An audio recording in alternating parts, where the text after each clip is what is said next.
if there's any, oh, let me do that. Yes, don't hit the leave meeting, Mick. You learned that lesson the first time. If anyone has any questions or comments or wants me to explain something, or I've made some random offhand comment that you want me to talk about more, by all means, hit me up. I'm more than happy to kind of go on a side tangent or discuss something else. Like I said, you've seen the kind of the rough schedule. I know I'm repeating myself, but it's always worth saying this is a very loose schedule. In fact, I've probably already next week is going to be slightly different. I think I'm going to rearrange things depending on how today goes. But if you have any comments or things you would like me to talk about more, this is kind of designed to be a relatively flexible schedule. So please either get in touch with me or Damien or Aidan or anyone, and I'm happy to talk about stuff. But today, basically, I'm going to talk a bit about the power and perils of statistics. I'm not going to get too technical. I originally thought I would, but just talk a little bit like quantitative, but I'm not really going to. Just kind of when I actually started doing out the slides, I realized it was better to keep this at high level for this week anyway. What I might talk about next week is kind of, because it's a nice segue into it, might be a little bit about a high level introduction to all these buzzwords of machine learning and AI and stuff, and just to give a very high level of what people mean when they're talking about various terms. Like, so what is supervised learning and unsupervised learning, and what does NLP mean, and basically the kinds of things that are achievable, and just to give a high level. But today, kind of to introduce that, I want to talk a bit about the underlying pinnings of all of these, even if they don't necessarily come from statistics, and that is stats and what it is. I'm going to talk a little bit about the power of it, but not too much, because to be honest, I think a lot of these things most people know just from reading the papers, because all of the hype train is in full motion at this point. And when people talk about AI and ML and the power and capabilities of them and what can be done, I think most of those are broadly true, as in, yes, it's true that all these techniques can do these things. The big question is, will it work for you, and is it feasible for you, and like, does your particular organization have the data? So I'm going to focus a bit more on the downsides and the gotchas, because those to me are kind of the bear traps that people fall into. And so I'm going to talk about that and all that. But again, like I said, if anyone has any questions, by all means, plow on and ask. And Damien's going to keep an eye in the chat. And if you have any questions, I'll either address them immediately or towards the end or at an appropriate point. I'm going to talk a little bit about statistics first, and what it is and how it's kind of evolved. A little bit of history, because the history is actually quite important for a lot of this, I think, and it often gets overlooked.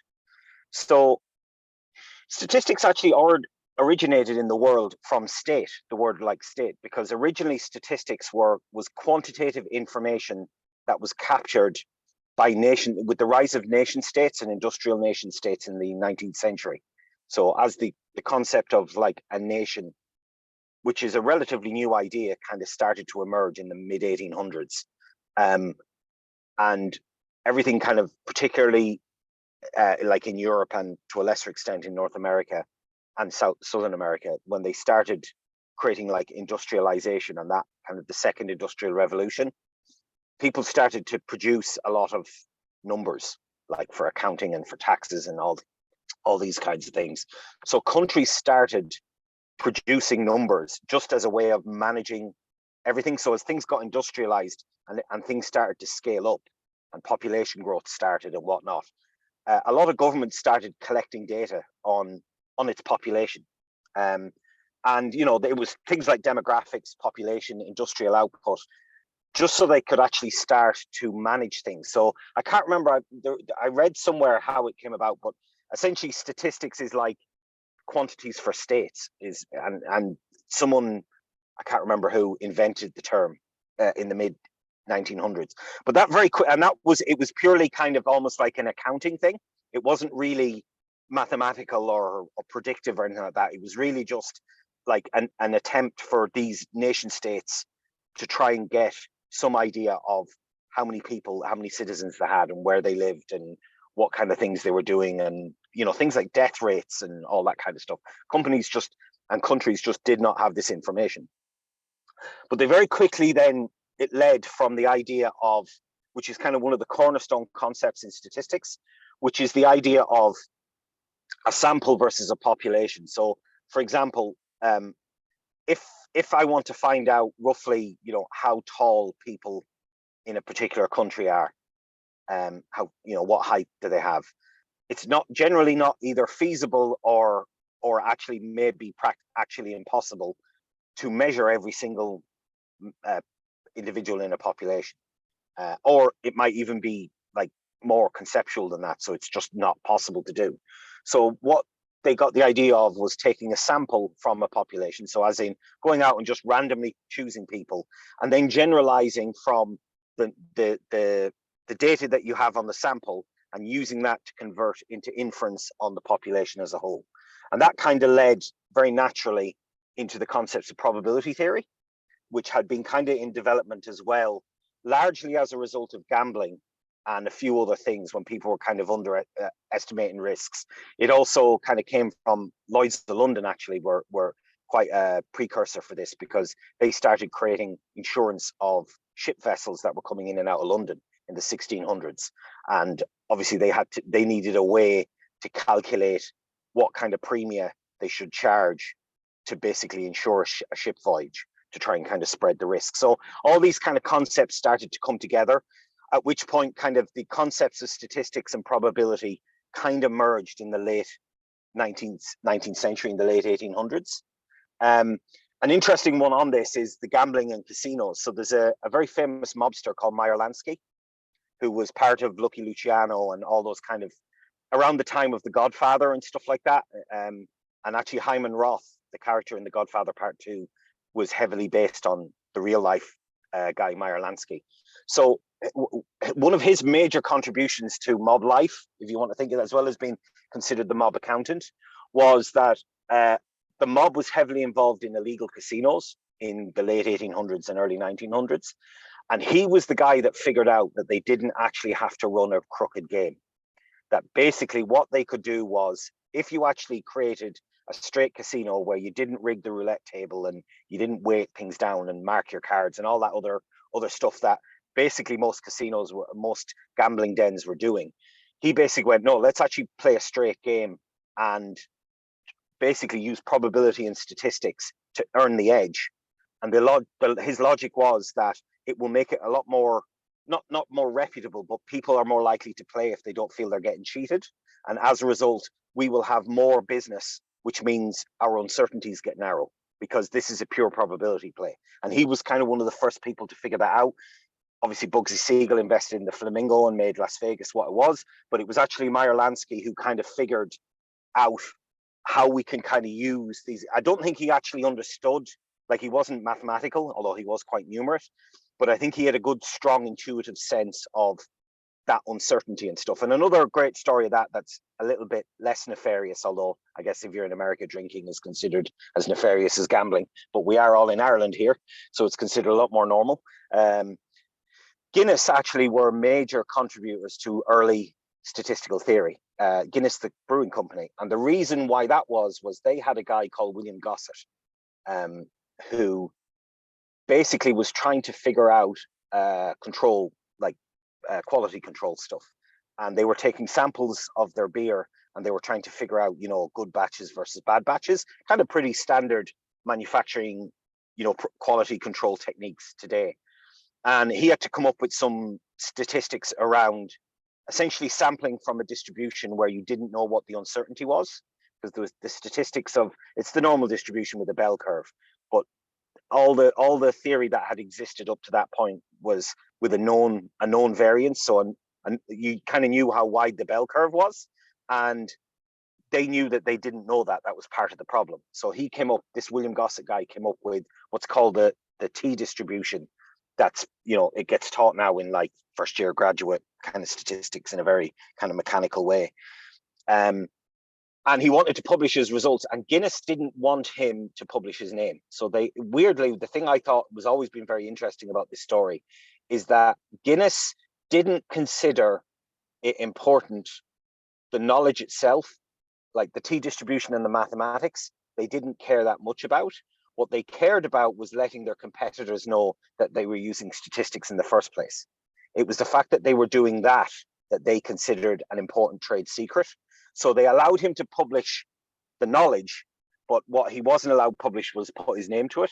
So he published it using the pseudonym Student. And that's why to this day it's kind of known as the Student T distribution. But it was actually William Gossett who did it. But I've always thought that was quite interesting and actually relatively forward thinking of Guinness at the time, because to this day I kind of agree with that in principle. Like most of the successful companies who produce a lot of these kind of ideas, and this is true even in capital markets, they actually publish a lot of the theoretical stuff they're working on, because they know that the IP isn't really on the underlying ideas. And in fact, it actually is a better job to share that knowledge, because it's all about the execution and the individual like distribution and the customer relationships and all those kind of things. So even like Goldman Sachs, where in proprietary trading, it's notoriously secretive. They've always published a lot of the stuff that their quants work on. They publish them as papers and stuff. And their logic is that if they get a reputation, it becomes easier to attract people because they get brand name recognition for doing interesting work and all that kind of stuff. Where their kind of things they're very careful of is their code bases and their customer relationships and all those kind of things, because that's what they've identified as like their core competitive things. The actual underlying theory and math stuff isn't nearly as necessary to protect. And I've always thought that was quite interesting, the way kind of even back in I think it was the early 1900s or the late 1800s, kind of Guinness kind of copped onto that. But very quickly at the same time, to quote Mark Twain again, he's got loads of great quotes, so I'm not entirely sure he's going to get mentioned every week, but here's another one. He has the famous one that wasn't necessarily his, but is definitely being attributed to him, that they realize very quickly that there's three kind of lies. There's lies, damned lies, and statistics.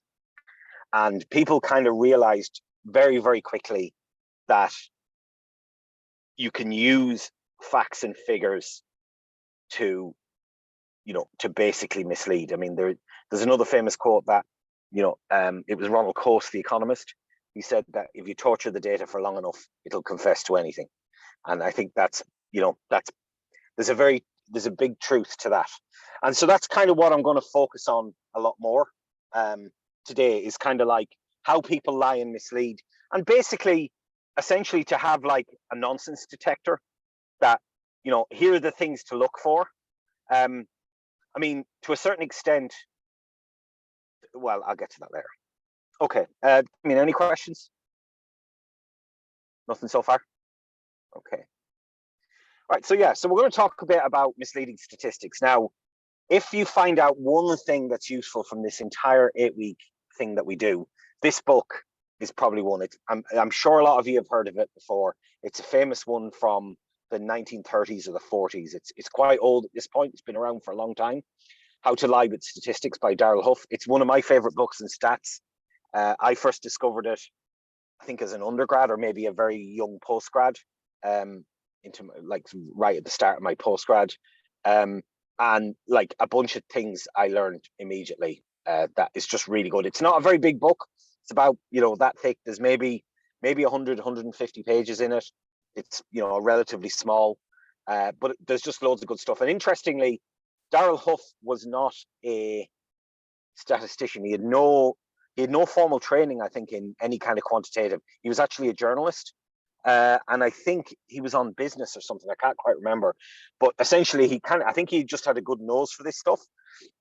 And after a while, he realized, and he could see, because like marketing and all that had kind of started with,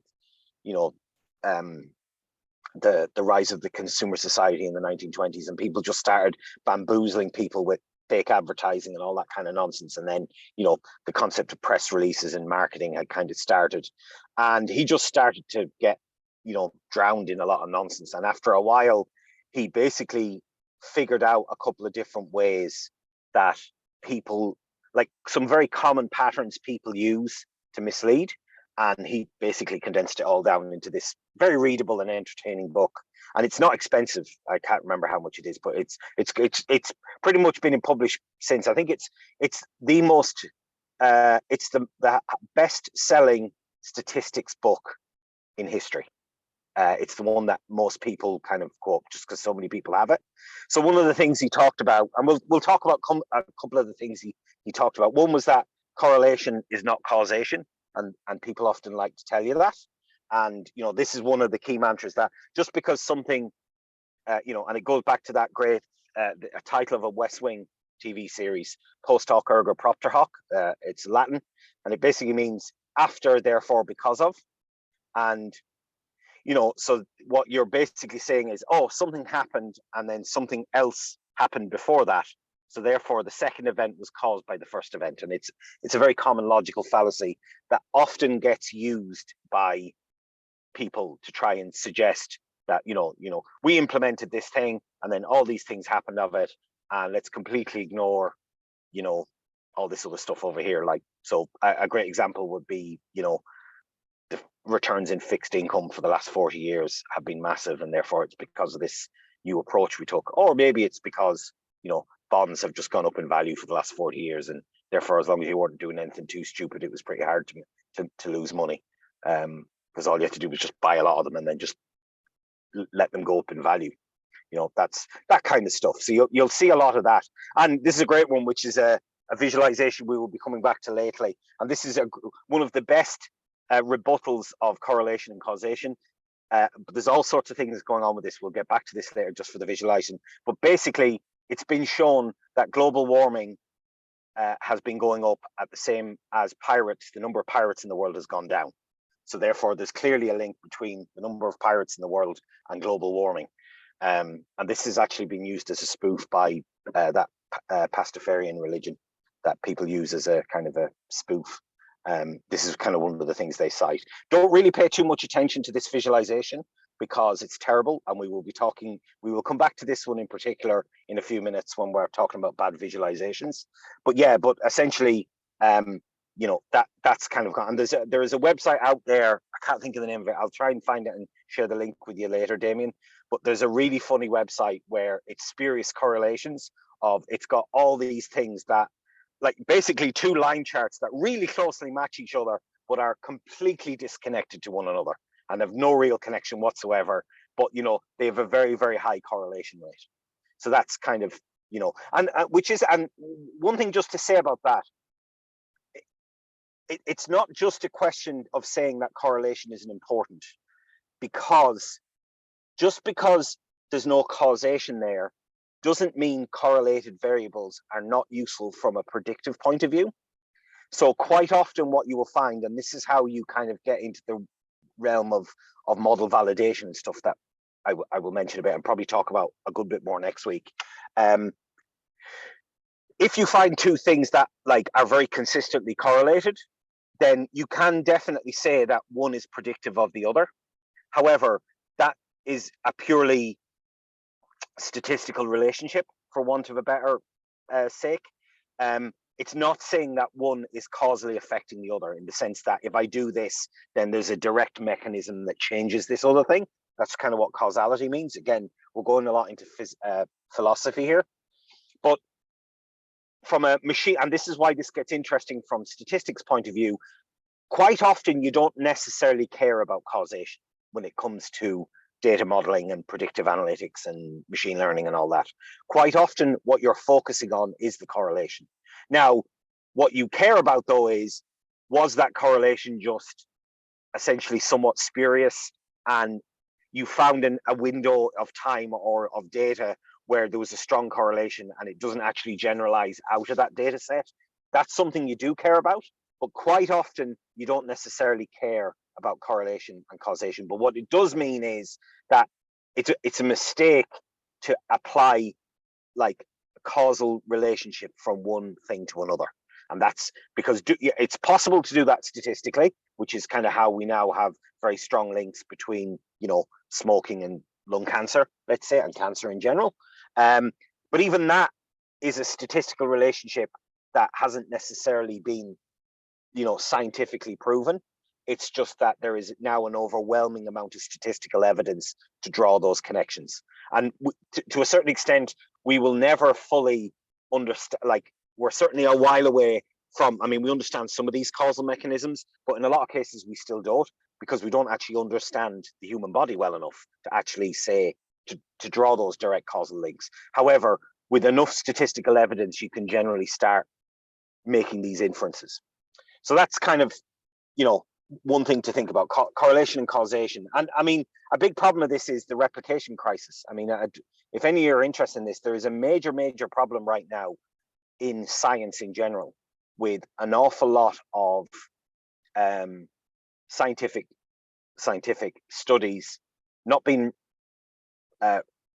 you can't replicate them. You know, we can't basically, and there's all sorts of reasons for that. And if people are interested, I'm happy to talk about that. It's at some point in the future, but there's all sorts of kind of reasons for why this is the case. But basically, an awful lot of scientific findings now are coming under question. And it started out in psychology, and because basically psychology got ridiculous, where people started proving ESP and, you know, supernatural powers and all that kind of stuff, and had all this, and it all turned out to be completely nonsense.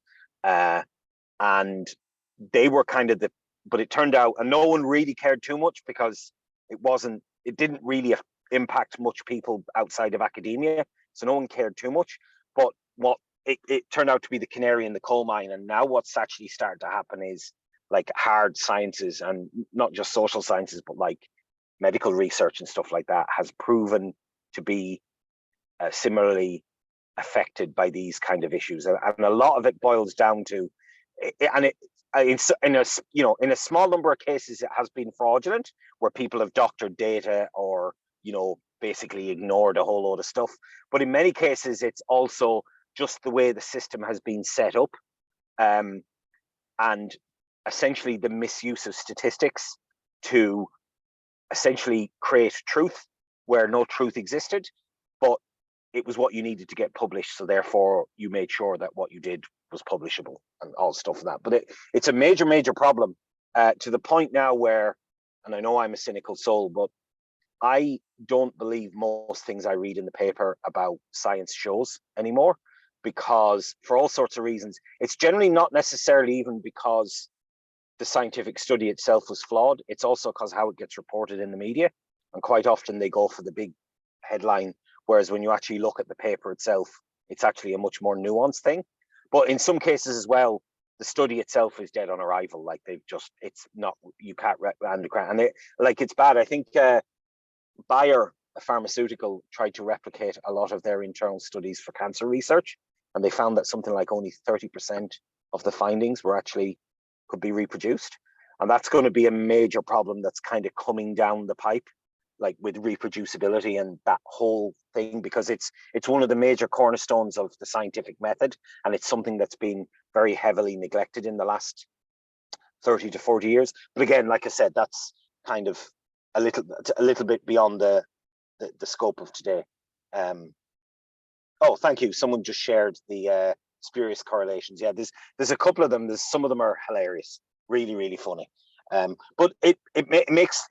But like I said, just because something has a spurious correlation, it doesn't mean that it's not useful, right? If you can find strong correlations that persist over time, well, then you have a way of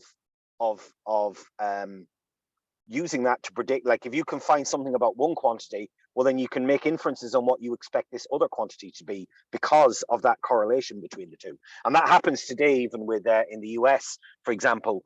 A big economic number now is the employment numbers that come out like once a month in the US. I'm not sure how often they come out in the EU, but that's a big number that, like, the markets take as a sign of the economy and economic health and all that. But even before that, now what they found was there's a company called ADT who do all the payroll stuff in the US, and payroll in America is an absolute nightmare. Very few people do their own payroll. They almost always outsource it, and ADT is one of the biggest companies. And what they started doing was publishing some of the numbers they found, like just very high level aggregates, and it turned out to be quite predictive of where the employment numbers would be. So the market not only now pays attention to the employment numbers, they also pay attention to the ADT. Now, you could say, obviously, there is a more direct correlation between them, but it's only partially so. But because the connection, they found that, you know, it's a leading indicator, people use it all the time, and they use these various leading indicators, you know, and again, they're not necessarily too worried about the causal relationships between them. They just know that there's a relatively strong statistical relationship between these two quantities. So therefore we can use quantity A to make predictions about, you know, which we don't really care about, and we can get data on, about quantity B, which we do care about and, you know, need to factor into whatever considerations we have. So that's kind of, you know, and that's, you know, that's all kind of part of all of that kind of stuff. So the other thing that people use to mislead, though, is how we doing for time, is grand, is relative variation. So this is basically the y-axis problem. So I generated randomly 2 data points. So you can see here that there's 2 data sets here, okay? And you can see there that there's, you know, the series 1 is in red and series 2 is in blue. And, you know, you might decide, oh, actually, you know, there's, I mean, it's not necessarily entirely clear cut, but I think most people would agree that if you were doing a stock or some kind of trend thing that we were trying to look at, I think it's generally fair to say that red is a bit better than blue, right? And probably in a marginal gains, you know, most people, okay, at the start, maybe not so much, but in general, I think it's fairly safe to say that red is, assuming it's some kind of asset or something like that that we care about, where we want it to be a bigger value, then, you know, red is definitely preferable to blue. However, if we look there, if you look at the y-axis, you can see that the y-axis starts at 1, right? It doesn't actually start. So what's happening here is we're actually, and this is what people will often do, and it's a very a thing to pay attention to in the y-axis is, you don't necessarily get a sense of scale. So let's put a 0 scale on it, right? And suddenly, okay, you can see that those numbers are a bit bigger, and because it's, but suddenly the difference is a lot smaller, relatively speaking. You know, it doesn't look nearly as impressive a difference as it did on this previous one, where you could see there was a big gap, what it looked like. But now once we go to 0, actually, you know, there's not that big a difference at all. But let's look at it again. And again, this is pretty much the same chart as this, right? The only difference now, though, is that the y-axis, you'll see I basically added 30 to every number, right? That's all I did. I mean, this is all synthetically generated data just to prove this point, right? And again, it's easy to see that, you know, you might look at this to think red and blue, but if we put 0 on the y-axis, yes, there's a marginal difference between the two, but in the grand scheme of things, we're kind of indifferent, really. I mean, it's not really shifting the needle that much. And imagine instead of me adding 30, I added 100. That'd basically be indistinguishable from one another, right? So it's a very common thing to do if you're getting very, very, now, which isn't to say, though, that this is not useful, right? I'm not saying that this zoomed in version, if you're looking for like that, but what I'm saying is this is a second order chart that you care about. This is the chart that you first need to look at, right? To see, is it even worth investigating the difference? Because at this point, you might actually decide that while, you know, a bit further along, say from say, let's say June, maybe May on, red is pretty consistently over blue there on this line here. But ultimately, we might not really care, right? But if we don't have that perspective, if we're looking at, oh, hold on, sorry, if we're looking at this one here, right? Suddenly this looks like, oh, wow, look, there's actually clearly a difference here. And but we're not really seeing the relative changes. And I know it sounds really simple, but you'd be surprised now that that was the first big takeaway I took away from Darrell Huff's book, was putting 0 on the y-axis. And now, once kind of my eyes were open to that, it's amazing how often you see non-zero y-axis, like in the papers and all that. Even though this is kind of very common knowledge now and people always talk about it, you still actually see it a lot, where, you know, and it's to make points, right? And to me, the honest way of doing this is to show this one first and then this one as a zoomed in version, to say, okay, well, let's go down into the minutia now. But ultimately, you might not even bother caring because the difference between the two is so marginal, you know, it doesn't necessarily really matter that much. Okay. So that I always thought that was quite, whereas, you know, and the flip side of that is if we're back in this first one, right?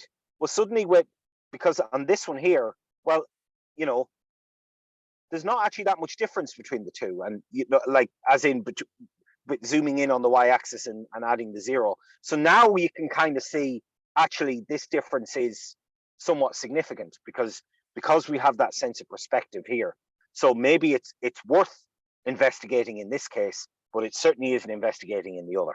And the other way around that is to always look at relative changes as well. So plot percentage changes on the y-axis rather than the absolute values. But again, it depends. And like data visualization is something I could actually spend a whole talk on, but I mean, I'm not sure people would be interested. So, I mean, again, taking a hint from you, if it's something you want me to talk a lot more about, I will show a few a little bit later.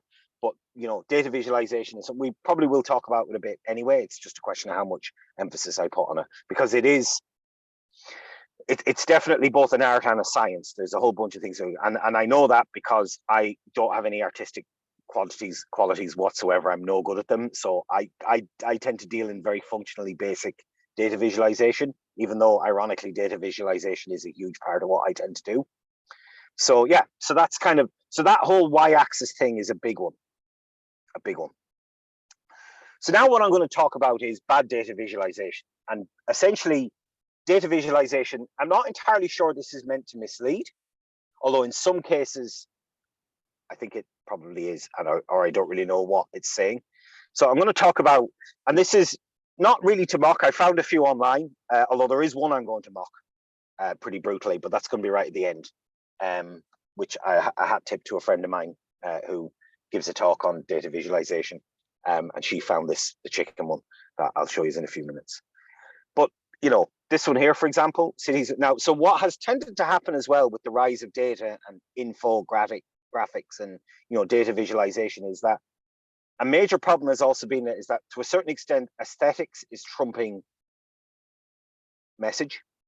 So people look for something that looks really pretty and catches the eye, and, you know, like is like, ooh, and it's all pretty with the colors and the patterns and all that, but actually it's not really telling you anything. It's just a piece of art, as opposed to something that's trying to convey quantitative information. So this one here, I don't really know what this is about. So like they've got various images of like buildings in the various cities, and then they've numbers up here, and it's not entirely clear what's better than other, you know, and like there's nothing really to say with this beyond it's not really telling. Like I don't know, looking at this offhand, what countries are better or what it's saying on it's. Yeah, what cities with what? With the people, like, I just don't understand it. And the whole point of visualization is it should kind of jump off the page. And if it doesn't, there's two things to be aware of. Then either it's being used to mislead you, or the people don't really know what they're doing. And either way, it's not good, right? Ideally, the second one is better than the first one, we would hope. But then again, maybe not. I don't really know. But the whole point of a visualization is you shouldn't really need to think too long. It's the whole don't make me think. Personally, make things as simple, and goes back as simple as possible so that I don't have to think too much. I can kind of understand almost immediately what you're trying to tell me. Now, that's not always possible, but for certain things it could be. I like this one too. This is something to do with Britannia, and, you know, they've got the various years down, but there's overlapping, so it's not entirely clear. Is it June to July? They have this market share thing here, but they don't actually say what it is. It's just that Britannia is going up and competitors are going down. I don't really know what that is telling me. Also, they have a year to date, 1920. So this version here isn't necessarily comparable with all these other ones. Yeah, this is just basically you need clearly labeled y-axes and clearly labeled x-axes. You know, and if you're not doing that, then you are not conveying information honestly.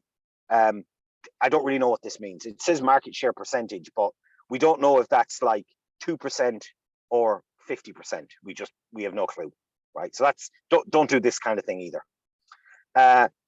This one is a bit better. It uses a map. So maps are good and bad. They're good in the sense that people like them and people love looking at maps. And if you're looking for buy-in on something, put it on a map if you can, because people love maps.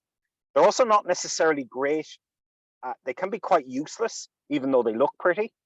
However, I will say that if you're trying to get buy-in and you want kind of something pretty to look at, and you've got some kind of geographical element to what you're doing, then use those geographical efforts to create a map, some kind of chloroplet like this, where you're shading something in by different colors, purely because people love it. And it will help you get buy-in for the important stuff that you're actually trying to do. So I know that's a very cynical thing, but going back to last week of how to get buy-in, like maps are great for buy-in. They're not necessarily great for conveying information. Well, sometimes they are. Sometimes with a heat map or something like that, with a map, that can be quite good because it stands out. But they can be quite limited. They're very good at showing geographic areas with one quantity, because then you can do a heat map. But once you start trying to present a more nuanced thing with like multiple values or whatever, they stop being useful, to be honest. Now, the reason why I'm showing this isn't great is it's, what is it? The Hindi belt. So it's something about participation rate for women in India. But the bands are really arbitrarily chosen, right? They're basically the bands for the different colors. They've no real reason for giving why they're choosing these bands. Now, if they were chosen because they were quantiles or something like that, like you should say it and say exactly what it is. Otherwise, pick either very obvious breaks. Like if you're going with age, go with 0 to 18, 18 to say 25, 25 to 40, 40 to 70, and then 70 or whatever.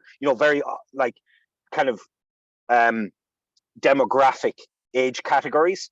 But failing that, it's very hard to just go with linear bands. So go 0 to 10, 10 to 20, 20 to 30, and so on like that, and have nice. So that way you have a certain amount of consistency within each of your bands, and that does not seem to be the case here. I wouldn't be surprised. I mean, I can't say it, but again, putting my cynical hat on, it's entirely possible these bands were chosen just to make the graph look pretty, and you don't know that that isn't the case because you haven't really been very obvious about how you discuss it. So that, that's kind of another thing. But other than that, it's actually not a bad map, but those bands definitely need work.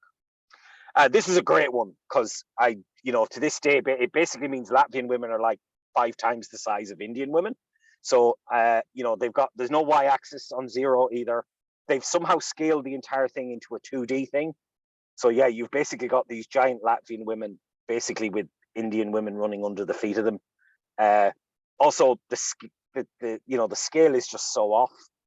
Like, this is another easy thing to do where people kind of they measure something in terms of a linear scale, but then they apply like a 2D thing to it. So like they'll use the radius of a circle, and then it looks like it's the area that counts when actually it's the radius. And that, it's a very, very easy way. So yeah, this is terrible. Don't use this at all. And I found all these on a website of bad data visualizations. This is the pirate one again. This is great. So like I said, there's no way. I mean, this hits multiple things. It's just great. First of all, it's talking complete nonsense. So that's always good, right? There's no y-axis on 0. So the y-axis there is nonsense.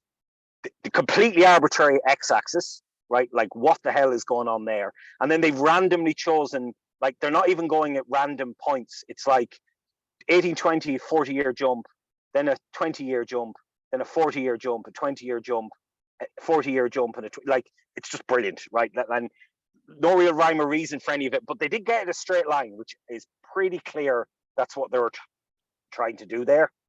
Oh yeah, looking at it as well, it's not even a linear. If you look at the x-axis, it's 35. Oh yeah, no commas on the axes as well, which is always good. So it's hard to read large numbers. So it's 35,000, then 45,000. So it kind of goes up and down again. Brilliant. Like, everything about this is just terrible. It's just great. But as bad as that is, and another, as a quick thing, before we show the best, worst visualization I've ever seen, don't draw pie charts with people. Now, we can get into this a bit later, but pie charts are not very, even though they're totally ubiquitous in the world and everyone uses pie charts, especially for showing proportions, you're actually better off with a bar chart showing the proportions side by side. And the reason for that is the human eye is not great at distinguishing between angles, but we are really, really good at distinguishing between heights. It's just the way our brain works. So if you can see, and I'll show it a little bit later, an example of like lines are just good. People are good at distinguishing lengths. It's whatever way our brain is wired. And there's been a whole lot of research done in that. Whereas it's fine if you've got like two, if you've got like a yes and a no and you're trying to show it. But once you start adding 3 or 4, it can be very hard to distinguish between even values that are relatively close together, but not that close. So say, 35% and 52%. The brain just isn't as good at properly distinguishing between those values. But yeah, this one here is this was kind of the piece de resistance from my friend's talk. So I actually asked, when I realized this was the way this week was going, I said, hey, do you have that chicken visualization? I can't find it anywhere. So she dug it out of one of her old slides. So thank you, Naomi. Yeah, I don't really know what this is. The percentages don't add up to 100. We've no idea what the chickens mean. The number of them is completely random. The values just don't really make sense. There's a typo. What stage start at? Should I choose? Like weird color schemes that clash with one another. I mean, it's like they were trying to create the worst visual. And I think this was, what makes this great is this was a genuine visualization infographic that someone created. And now, yeah, so like, don't do anything like this. I'm not trying to make a point here. This is just funny and just kind of, as a guide of things out there. No matter how, the way I kind of look for this is, no matter how bad my data visualization skills are, I'm never going to make something like this. And I draw a certain amount of comfort from that. So anyway, so how are we doing for time? 15:15. So do we have any questions, Damien, by the way? No, none thus far. Just a few people saying they'd like to see a bit more on data visualization. Sure. So I can put a poll out for that if people want. Yeah, I mean, I can give you the cliff notes right now. Keep it really simple, and I will talk about it a little bit later. Lines and bar charts, lines and stuff like that. But certainly I can talk about that a bit more, because, like I said, that tends to be the vast majority of my work these days, is just doing data viz and not creating dashboards or anything, but literally just taking a data set and visualizing it. So, like, what do we do about all this? Like, if we're trying to, if we're being kind of blindsided by stats, and if we're trying to basically not necessarily debunk, but validate or verify the things we're seeing. Now, that could be either something someone has told us, or some results we have produced as a result of some analysis, or like, what do we do about it? The first one I would always say is quantify uncertainty. Like, when you produce an and this goes back to the one from a couple of weeks ago, claim rate by region. So we're grouping it into a different thing. We're looking at the claim rates, but that doesn't necessarily tell the full story. So that's why I put error bars around it, because that to me is a much more useful state of the play. We have a sense of not just what the claim rate is, but how much volatility there is in those kind of answers that we're producing. That to me is a very useful thing to know. Now, I haven't necessarily produced great, and actually I'm falling down myself there because I should have a bar chart. This is like the 90% and 50% intervals on this, and I forgot to include that. But you have an immediate sense of that Limousin is a lot more uncertain than Centre, right? And that which is useful to know, even though, yeah, there's a difference in the thing. And to be fair, the bottom of the uncertainty band for Limousin is still higher than pretty much every region in Centre, but that's still good to know. The other thing I would say is that don't do bad data viz. Right now, I'm not saying do good data visualization, because that's very difficult. However, with a couple of useful hints, I've found that I'm generally okay at producing like data visualization that isn't terrible, which I appreciate is a very low bar to clear. But again, going back to my thing of basic competency putting you ahead of the curve, as long as what you're doing isn't terrible, then that's actually not bad. Oh, thank you. Not that. So not bad data viz. So how do you do that? Like, what does that mean? Well, this is the Pirates thing, again, shown in a completely different way. So what they've done here is they've shown, now, again, totally spurious correlation, but now it's an honest data visualization, and it actually tells you a lot more. So what they've done here is the x-axis has, you know, a linear scale. That's good, right? The y-axis has a linear scale that's centered on 0. That's also good. And now we're just producing the points, and we've kind of shown a trend line that we can see there's kind of like an exponential kind of decay over time, right? And that's a good visualization of the phenomenon, right? Now, what we're not saying is that there's a causation between, that there's any connection between the two, but at least we haven't produced a terrible data visualization to convey this message, right? I think that the points were the various years and stuff that were dictating on it for that. Another gotcha, which I haven't put a slide about there, is how would I phrase this? Sometimes you also need to use a log scale on the y-axis, which we discovered a lot of like over the pandemic. Log scales are things that people don't really understand, because what's happening is you're dealing with, you know, basically you have 0, 1, 10, 100, 1,000, 10,000, and so on. So things that look like a linear difference. It's a bit like the Richter scale.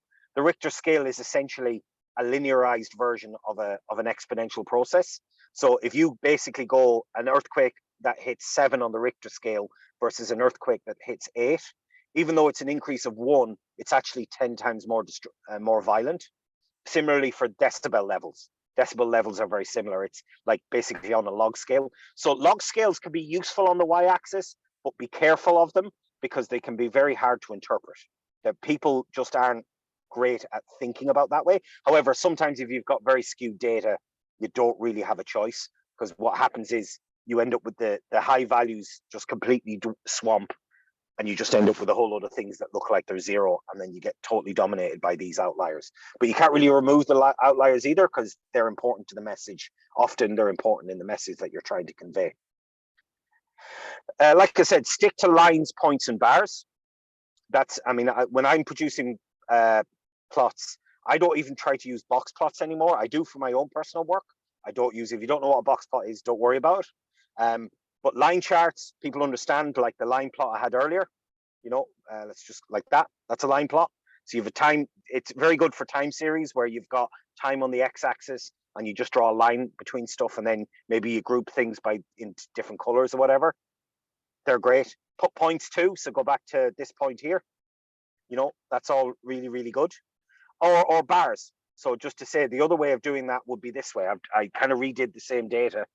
And the benefit of using a bar plot as opposed to points is the numbers, the y-axis is the same. You can see you also get the subtlety, like the eye can kind of pick out that Limousin and Nord-Pas-de-Calais are slightly different. They're almost the same, but that Limousin is a bit bigger than Nord-Pas. So you can see that kind of, the eye is good at picking it out. But the other benefit it lets you do is to go back to like the thing I was saying about maps is, if you need to put in another value somehow, you can use that, especially if it's quantitative, you can use it to color the bars. And that can sometimes tell a message as well. So in this case, what I've done is the volatility is generally a function. The volatility of the uncertainty in the estimates that we get from here are essentially a function of the exposure. When you've essentially, it's a sample size thing. When you've got very small sample sizes, you tend to have much more volatile results. So by coloring and a measure of that is the exposure. So what I've done here is I've treated the color just a blue to red. Now, the one thing I'm terrible at is color blindness, and that's something people are getting a lot more cognizant of now. So there are a couple of fixed color scales out there that are much better to use for color blindness. And there is actually a couple of very good tools out there that allow you to present your graph as it would be seen to the various types of color blindness. That's if it's something that you're dealing with a non-technical audience, that's always a useful thing to check as well.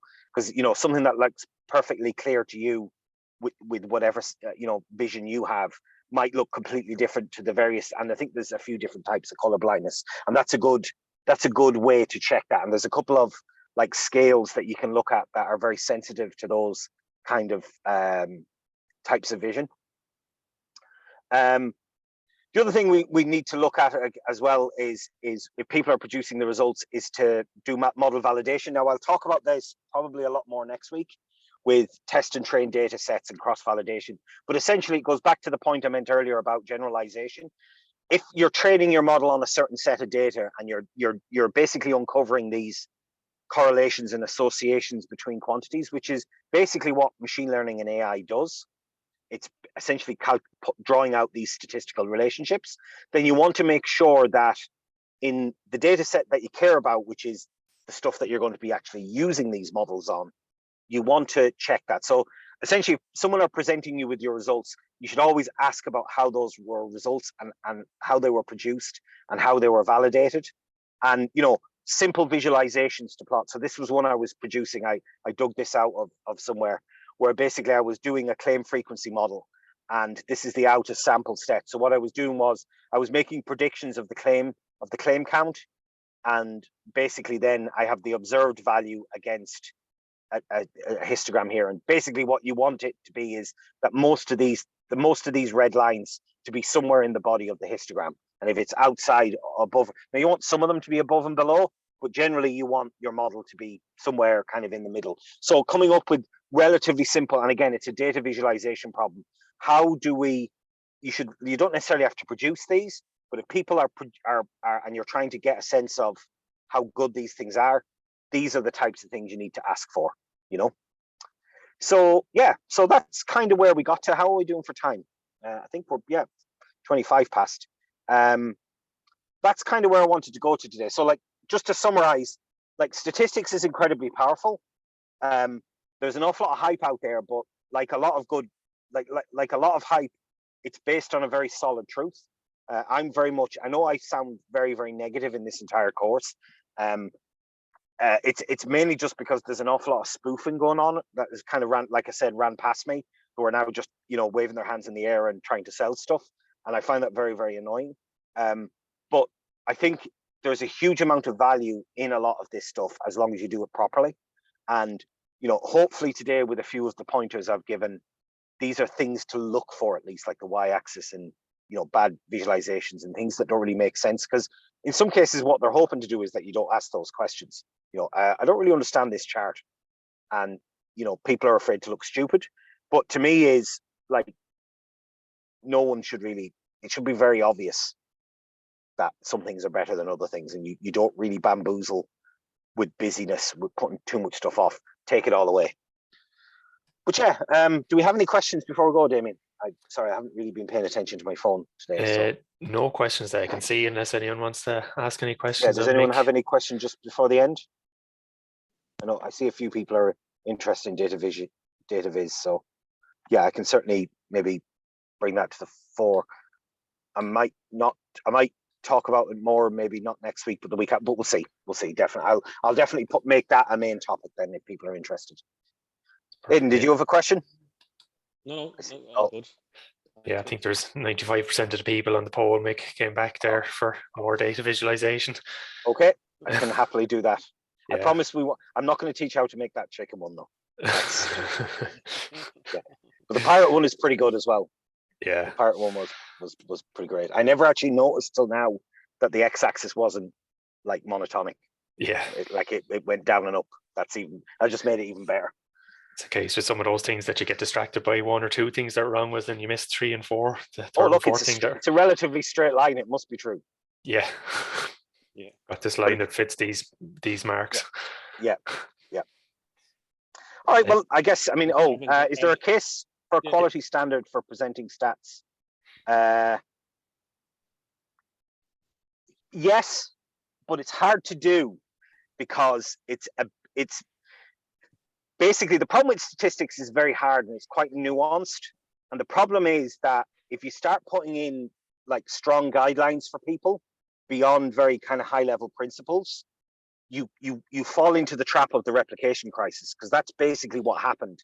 People started coming up with it was p-values and statistical significance and all that, and it became basically a very mechanical thing that you did to create truth from statistics, and it's basically led to the replication crisis. So, I mean, yes, but it's very hard to actually standardize because the world is quite a varied place. So essentially all you can really have are very high level principles and stuff like that. I don't really, to be honest, I kind of gave you the standards. make them very, very simple. We'll talk about it a bit more with data visualization, but it's not really particularly fancy. It's like, you know, just use line charts, lengths versus areas and volumes, because that's how like a certain amount of knowledge of how the human eye works and the human brain, like eye and brain stuff in terms of processing. But basically, like I said, if you go with line charts, points and bars, then it's kind of hard to go wrong, to be honest with you.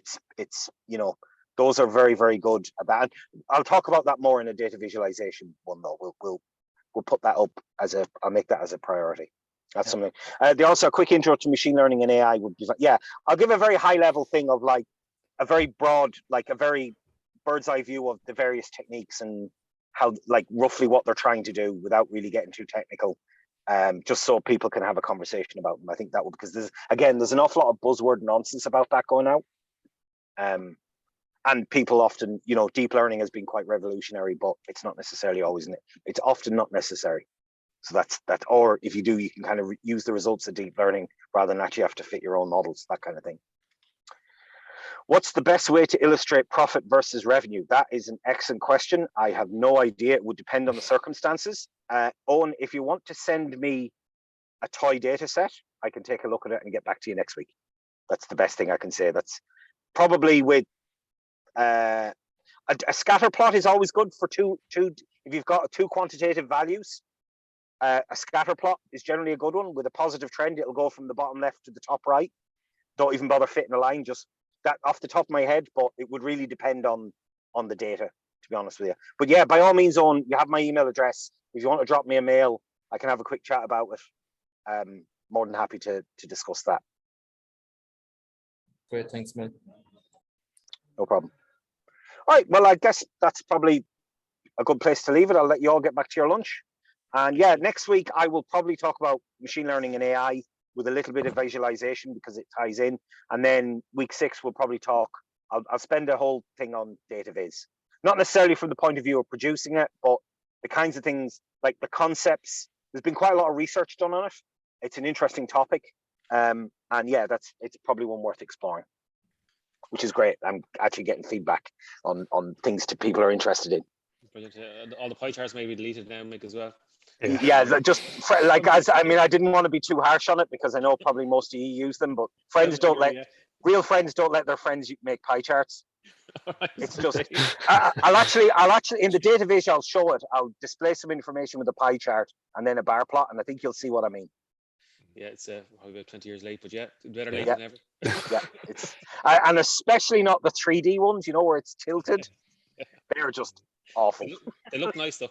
They do. That's why they get used, right?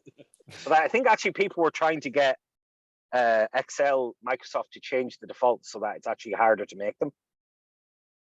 Because part of the problem was it was a very quick default because people didn't realize, and it was Florence Nightingale was the first one to really use it when she was basically, it was one of the first use of statistics to change public policy. She was basically showing, as a result of the Crimean War, probably should have talked about this today actually, but basically there was a whole lot of casualties in the Crimean War. So this is back what the Crimean War was 1840s, 1830s, and you know she was the nurse, and basically what she was annoyed at was the unsanitary conditions in the wounded in the hospitals, and it actually led to far more deaths than any kind of warfare. And she was basically she was advocating to spend money on like sanitary conditions in the hospital, and she was one of the first. She's one of the members of the Royal Statistical Society. I think she was one of the founding honorary people once they created it, because she was seen as one of the major kind of influences in statistics back in the day. But it was really clear when you looked at it. I mean, it was you could see it was like a massive, were like people dying of infection in hospital, and then this small sliver of deaths due to battle. You know. No, but thanks very much for that, Mick. No problem, Damien. Yeah, you can probably stop recording. As we said, it's great to have feedback there, and we'll delve into more of it next week. And if anyone has any further things they'd like to cover, get in touch with any of us or Mick. Yeah, please do. And we'll see everyone again next week. Thanks very much, See you everyone. next week. Thank you. Bye-bye. Thanks, Mick. Take care.